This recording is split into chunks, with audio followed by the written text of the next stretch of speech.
When we are on top of a mountain, we see things in its wider perspective.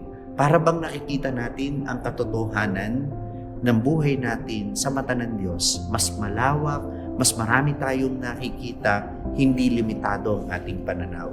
At ito ang nangyayari kapag sinasamahan natin si Jesus sa ating pananalangin. Mas lumalawak ang ating pananaw, kaya yung takot, hindi ito yung nagiging malaki sa ating puso. Ang mas nakikita natin ay yung pagtitiwala sa Kanya at yung kabutihan ng Diyos sa kabila ng lahat ng mga nangyayaring ito.